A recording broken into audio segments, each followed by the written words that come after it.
ग्रामपंचायत आणि सर एकूण गावं किती आहेत आपले? 19 गावं. बरोबर आहे. आपले किती आहे?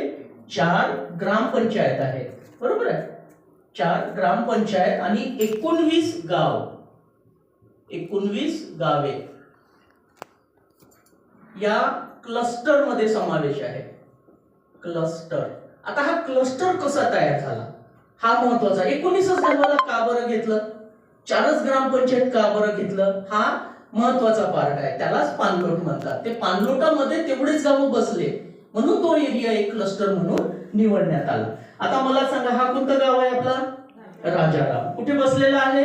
हा राजाराम आहे. ठीक आहे. राजारामच्या आजूबाजूला काय आहे? नदी नाला. कोणत्या साईडला आहे? तलाव नाही, नाला सांगा मला. पूर्व दिशेला. म्हणजे हा ही पूर्व दिशा या साईडला. ठीक आहे. हा नाला आलेला आहे. या नाल्याला कुठून कुठलं पाणी येत आहे? कुठलं पाणी येत आहे त्या नाल्याला? वरचं गाव कोणतं आहे? बरं, दुसरं गाव कुठे आहे आपलं? ग्रामपंचायतच विचार करू आपण. 19 गावं विचार नाही करू आपण. दुसरं गाव आहे आपला इथे खानला. खानल्याचं पाणी कोणीकडे जाते? राजारामकडे येते परत. बरोबर आहे. म्हणजे हा नाला असा इथे जुळलेला असेल. बरोबर आहे.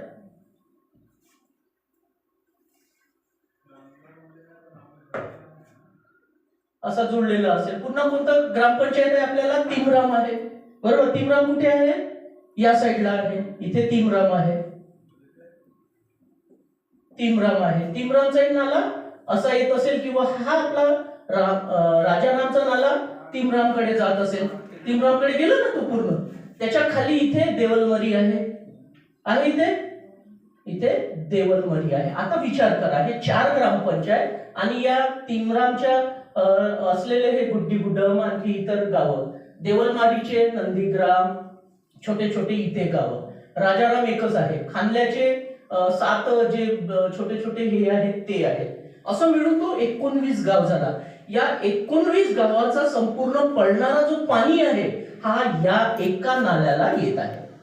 इथे जमा होत आहे. हा जो संपूर्ण एरिया आहे हा संपूर्ण पाणी 19 गावांचा हा इथे पडणारा पाणी हा या नदीला येत आहे. कुठे जाते सर ते? वैनगंगा नदीला. हा इथे वैनगंगा नदीला मिळत आहे. तर हा संपूर्ण क्षेत्र झाला हा आपला पाणलोट आहे. हा काय